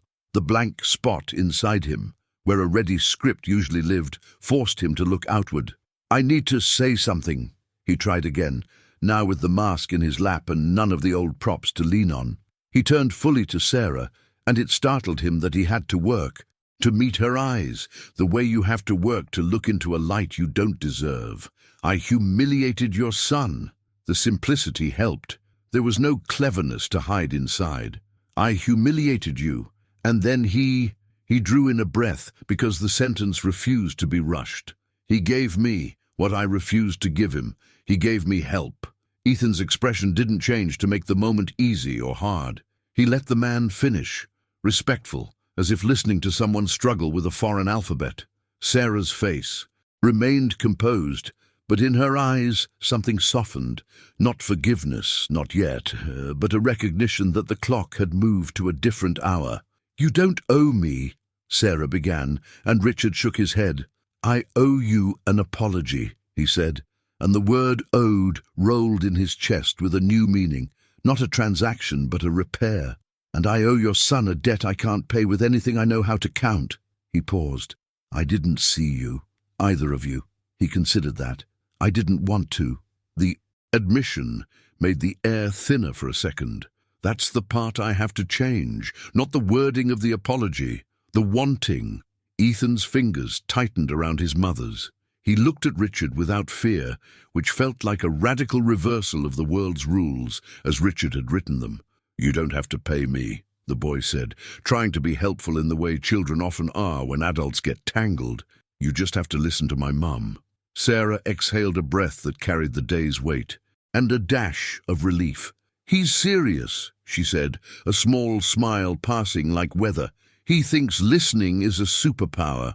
"Maybe it is," Richard said, and heard himself say it with a sincerity that surprised him. He thought about the boardrooms where he'd claimed to value feedback, the way he'd cut off voices the moment they cost him comfort. He thought about how many expensive mistakes a cheap pair of ears might have prevented if they had been used correctly. The hidden truth here wasn't mystical. It was embarrassingly practical. He had mistaken volume for wisdom. Neighbors stood at the curb in slippers and jackets, gathering stories they would tell tomorrow at coffee shops and kitchens. The smoke, the sirens, the boy who pulled a millionaire down the stairs by a blanket. A firefighter carried out a warped faceplate in a clear bag, like evidence of a crime committed by time and negligence together. Marcus leaned on the bumper of the engine and texted his wife that he'd be late, adding, "Kid's a hero," because sometimes you need to name a thing to make sure it doesn't get filed under coincidence. The air cooled. The worst of the urgency settled into the hum of fans and the measured footsteps of crews transitioning from fight to assessment. Richard became aware of his body again in primitive ways, the ache in his ribs from coughing, the grit along his tongue, the way his bare feet felt too honest against concrete. He wanted to stand and found that he could. He took a step toward Sarah and Ethan, not to tower, but to close a distance he had built and that the night had torn down. "I don't expect you to believe words tonight," he said. "I don't always believe mine." He swallowed. "But I would like to try to be a different version of myself in your presence than the one you've had to work around. That starts with this. You can both have a seat at my table, not as a favor, as recognition." The phrase wobbled on unfamiliar legs. He wasn't proposing. Charity. He was trying to rename a room. Sarah studied him for a second that contained 100 decisions, then nodded once. "The table isn't the point," she said gently. "Seeing is the point." "Then I'll practice," he said, surprised to feel the word practice fit better than promise. Practice acknowledged a journey, not a stunt. Practice admitted he would fail and try again. It sounded almost like a plan he trusted. He turned to Ethan. "I said something cruel to you," he added, looking the boy levelly in the eyes. "It wasn't clever. It wasn't true. It was me protecting something I should have let go a long time ago." He didn't repeat the line from dinner. It didn't deserve another outing. "I am grateful to you," he said instead. "And if there's a thing you need that I can actually give, I want to hear it." Ethan tilted his head, thinking it through with a seriousness that made Richard want to sit down. "Can you not laugh at people when they're hungry?" he asked at last. "That would help a lot of days." The request cracked something in Richard that speeches never touched. "I can do that," he said, the vow small enough to keep and large enough to matter, the impact of it pressed against his ribs like a new architecture being installed. Past the bay, the fire captain returned with a clipboard for signatures and next steps. Insurance, electricians, a temporary hotel if the house couldn't be aired out in time. The world resumed its necessary bureaucracy. But inside Richard, the paperwork felt different. He was, possibly for the first time, signing to accept responsibility rather than to redirect it. The pen left a wet line that would dry quickly. The change it marked would require a longer cure. "Mr. Montgomery," the captain said, "once we clear the hot spots, you'll be able to go in with one of my guys and see what we saw. It helps with understanding." "I'd like that," Richard answered, and meant it in more than one way. Understanding had never been a line item. It was becoming one now. The house had offered him a behind-the-scenes tour of his own fragility, and he suspected the tour wasn't over. He looked again at Sarah and Ethan, standing together in the draft from the open bay. The night touched their faces with a light not unlike the one from his chandeliers, except this light did not require a switch, only sky. He saw their journey not as a footnote to his, but as a map that overlapped his at the most important intersections, decisions under pressure, dignity without audience, love doing math the market didn't know how to count. If awakening had a sound, he thought, perhaps it was not a trumpet, but a door hinge finally oiled, moving quietly in a house that had been stuck. "I'll need your help," he heard himself say to Sarah, surprising himself with the admission that the sentence felt less like weakness and more like a design correction. Not just tonight, with seeing what I don't see. She didn't let him duck the work. Help looks like listening when it's inconvenient, she said, and changing how the house runs, how the people in it are treated. That's not a speech, that's systems. Then we'll rebuild systems, he replied, and the we sounded tentative, aspirational, less royal and more human. He glanced at Ethan and offered a small, crooked half-smile, unpracticed enough to be real. I'll start by asking the right people the right questions. Ethan yawned then, sudden and thorough, the kind of yawn that reminds the world a hero is still a child whose body keeps its own calendar. Sarah tucked him under her arm, anchoring him against the chill. The engines idled lower, the radios quieted to a murmur. Somewhere on the edge of the property, a bird mistook the glow for dawn and sang a confused bar of morning. Richard lifted the mask again and drew a long breath, letting the oxygen taste like something he hadn't purchased. He felt the odd relief of being small enough to learn.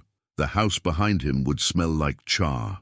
And for a while, and that felt appropriate, a reminder stamped into plaster. He didn't know yet how to apologize in a way that repaired anything, but he felt, for once, the desire to learn the craft rather than hire it out. The night had rearranged the furniture inside him. The room wasn't neat, it was honest. Marcus, he called softly, testing the sound of his voice when it wasn't designed to dominate. When they clear it, will you walk with me through the kitchen? I want to see the path the fire took. Of course, Marcus said, something like respect in the angle of his nod. It'll help you understand where the weak spots are. Richard glanced at Sarah. That's true in more places than the kitchen, he said, not for effect, but because the sentence refused to shape itself any other way. She met his look without flinching, measuring whether this was theater or change. He didn't know which it would become yet. A life turned doesn't turn all at once. It leans, then shifts, then redistributes its weight until new balance feels possible. On the driveway, the lights rotated a little slower. The worst had passed, but something more intricate had begun. Somewhere past the bay, a door thumped gently as firefighters moved equipment. Inside Richard, another door had opened and would not easily close. He tightened the blanket around his shoulders, not as armor, but as acknowledgement that warmth could come from outside himself. And in that quiet, the shape of what needed to happen next began to assemble. Not a grand gesture, not a headline, but a sequence of choices that would have to be made in daylight, under plain eyes, where redemption is less about words and more about the steady labor of repair. By the time the last engine rolled back and the fans droned in the hallways, the night had thinned into that grey hour when even the proudest buildings look a little humbled. The Montgomery mansion wore its lesson in a faint veil of smoke and a few black kisses along the kitchen wall. Nothing dramatic from the outside, yet enough inside to rearrange a man. Richard stood on the threshold between the loading bay and the corridor, blanket loose around his shoulders, bare feet on cold concrete, feeling the odd steadiness that comes after fear has burned through its supply. The paramedic had cleared him. The fire captain had signed him out. Paperwork had been exchanged, numbers entered, but the real accounting, what had cracked and what could be repaired, had only begun. He found Sarah and Ethan near the service elevator, where the air moved easiest. Ethan leaned against his mother with the heavy trust of a child who had spent more courage than his size advertised. Sarah's hand moved in small circles on his back, slow as a lighthouse beam. Richard approached without the armor of his usual stride, measuring his steps the way a person approaches a fragile thing in a museum. He stopped a respectful distance away, and for a moment said nothing, because anything too quick would sound like a slogan pasted over a scorched wall. "I owe you both an apology," he said at last, voice low, unadorned. "Not because the night told me to say it, because I was wrong before the night ever started." He drew breath, kept going. "Sarah, I made your work and your love for your sons smaller than they are.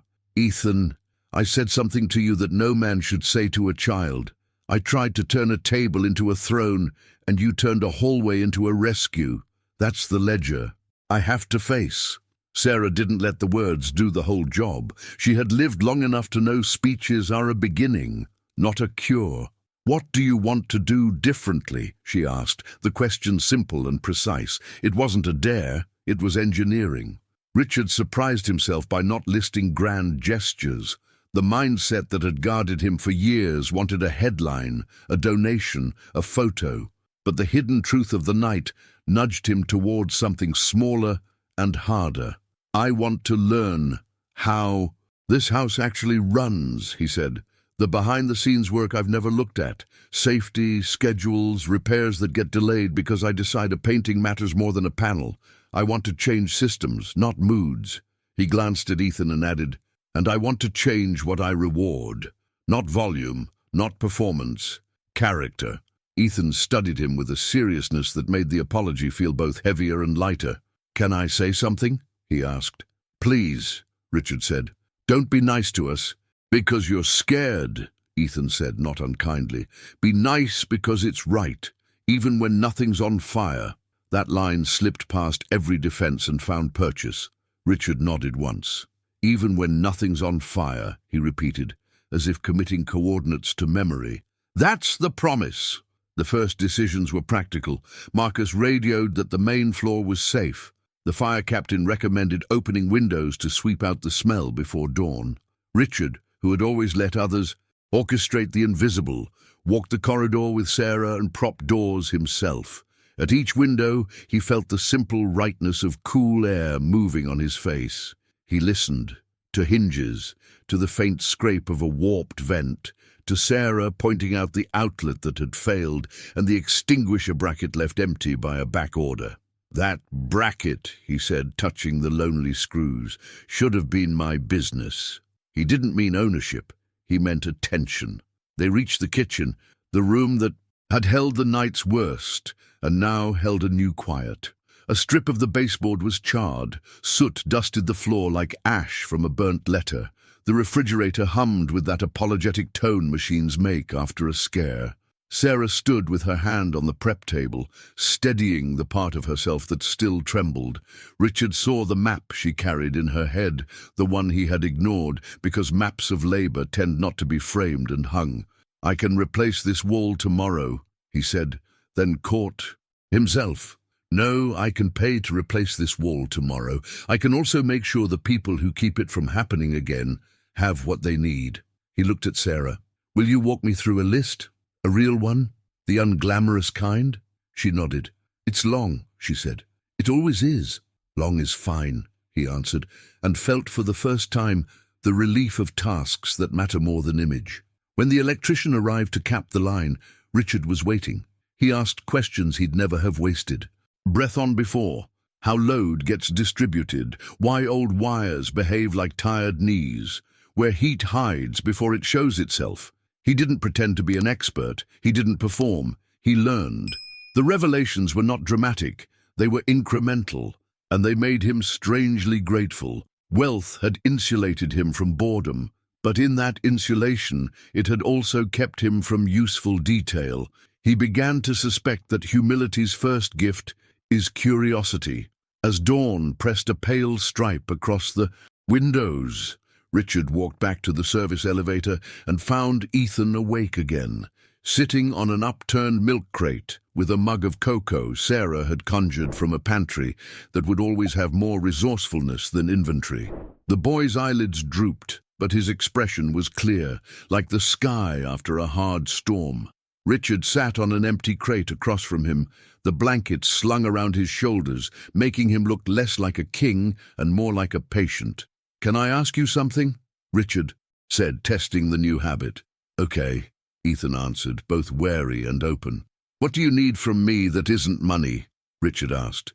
Not that I won't use money, but I want to hear the part money can't fix. Ethan considered, brow knotted the way it does when a child checks his homework twice. Don't make my mum feel small, he said at last. Talk to her like you talk to the people in your meetings. Ask her what she thinks before you decide stuff. She knows the house. And He hesitated. "And maybe don't make the table scary."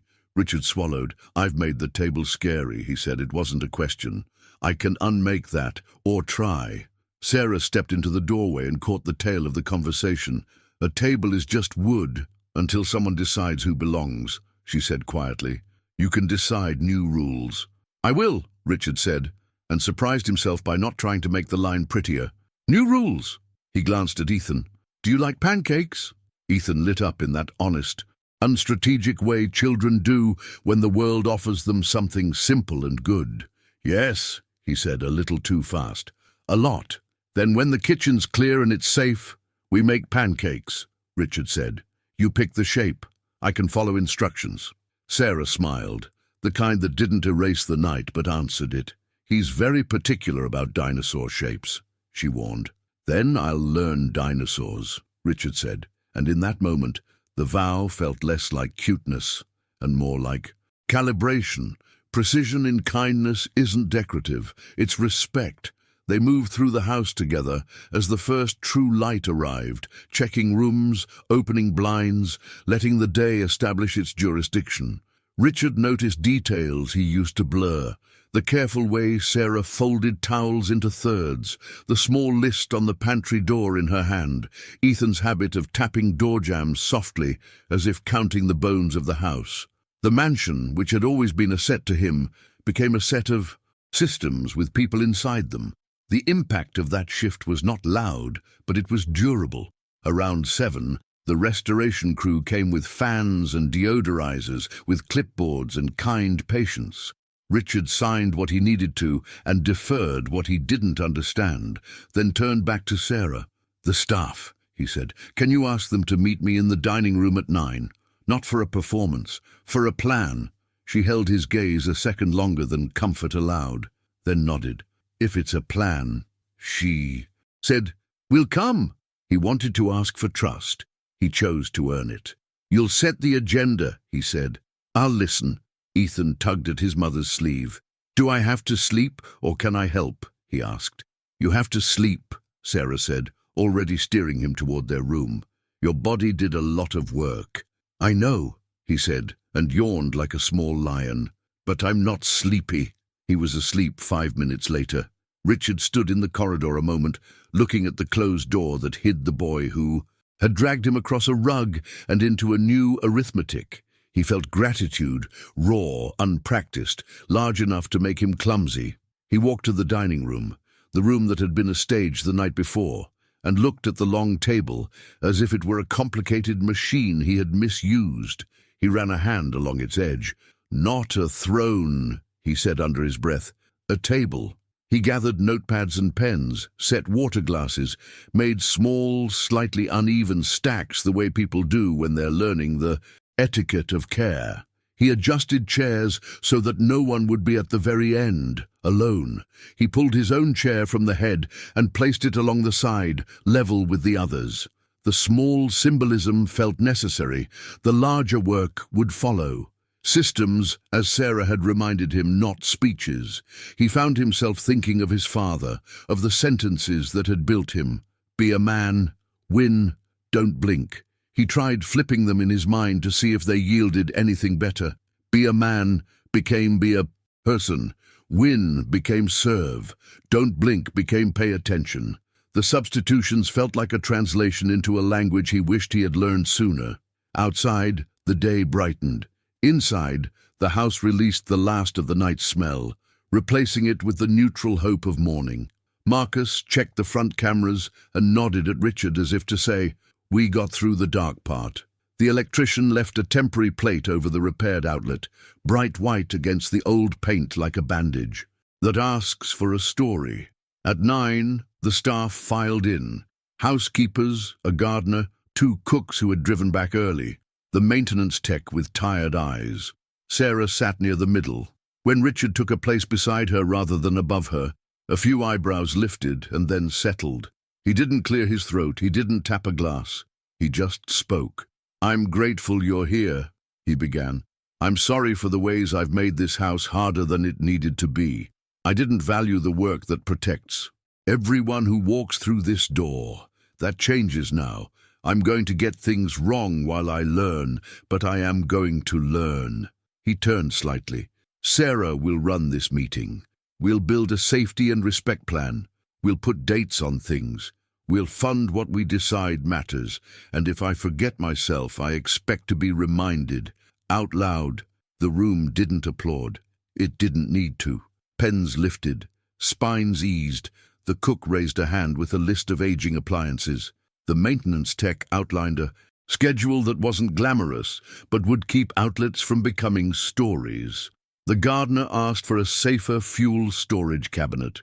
Sarah spoke in that clear, organized way that reveals a person's private leadership, and Richard took notes. He found, to his surprise, a feeling he hadn't known how to buy. Relief. The relief of letting competence guide you. The relief of humility when it replaces posturing. After an hour, the meeting recessed so people could start doing the work they'd just planned. Sarah gathered her papers. Richard stopped her with a word he had scarcely used as currency. "Thank you." "You're welcome," she said, not as ceremony, but as acknowledgement that an exchange had occurred. Not money for time, but respect for reality. She glanced toward the hall. "He'll wake hungry." "I'll be ready," Richard said, and it meant more than breakfast. He walked back to the kitchen, which now hummed with the industrious peace of repairs and resets. He found a skillet, asked a cook for advice, and laughed at his own clumsiness when the first pancake insisted on becoming a geography lesson rather than a dinosaur. "I'll practice," he said, and flipped again. From the corridor, the soft sound of small footsteps, the gravity of a child finding his mother, then pausing at the threshold when he smelled batter and heard a man mutter, "Stegosaurus has too many plates." Ethan peeked in, hair standing, cheeks still pillow warm. He saw Richard at the stove, a little ridiculous in a good way, and the complicated thing in his face untangled toward simple. "Want to try?" Richard asked, offering the spatula like a treaty. "Okay," Ethan said, climbing onto a stool with the solemnity due a new tool. "But T-Rex is easier." "We'll start there," Richard agreed, and eased the handle into smaller hands. Morning unfolded with the quiet clarity that follows a storm. No one made speeches, no one choreographed a performance. A boy shaped batter with the patient focus of someone who knows details matter. A man watched and learned. A woman set plates and, for the first time in this house, let herself imagine that the table might become what it was supposed to be.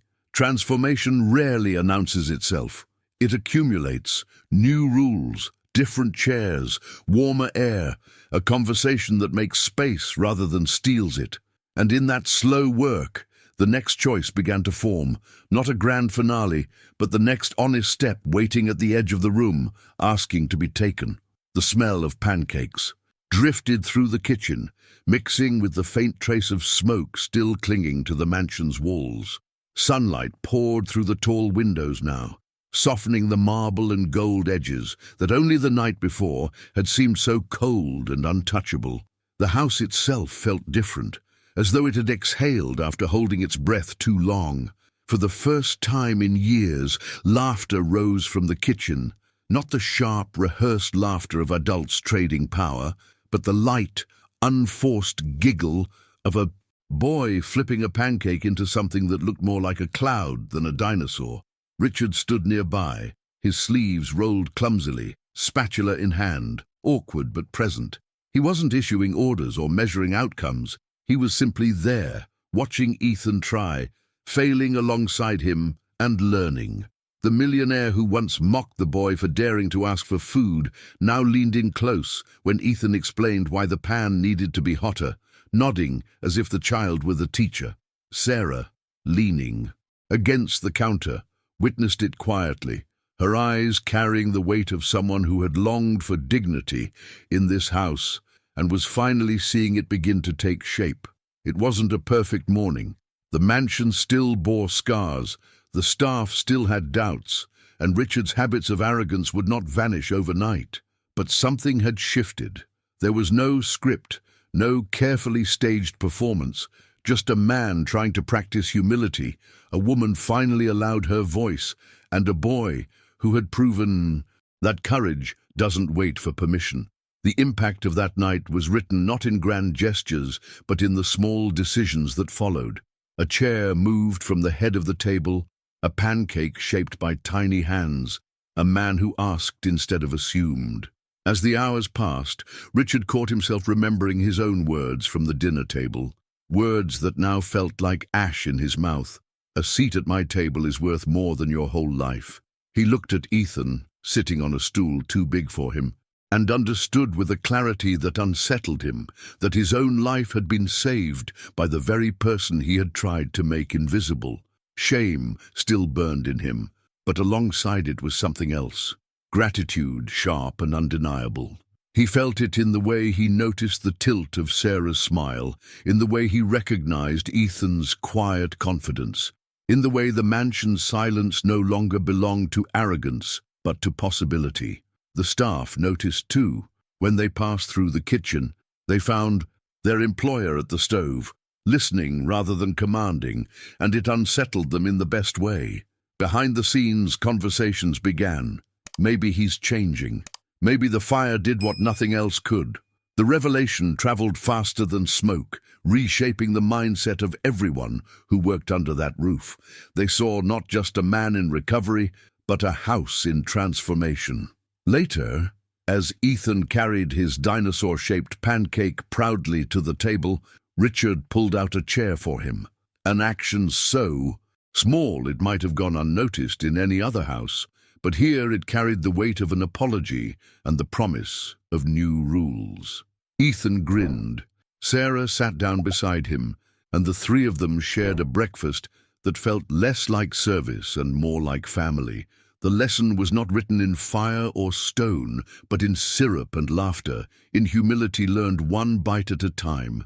And as the morning settled, a quiet thought echoed through the mansion, unspoken yet undeniable. Sometimes the smallest hands carry the greatest courage, and sometimes the laughter of arrogance is silenced by the quiet strength of a child's heart. The journey that began with cruelty and humiliation had shifted into one of gratitude and change, leaving behind a story that would outlive the smoke and the scars, a story no one at that table would ever forget. And if you've stayed with me through this entire story, maybe it left something with you too, a reminder of how fragile power can be, and how strong dignity truly is. If this message resonated with you, let me know in the comments by writing something like, "I'm with you until the end," or "This message was for me."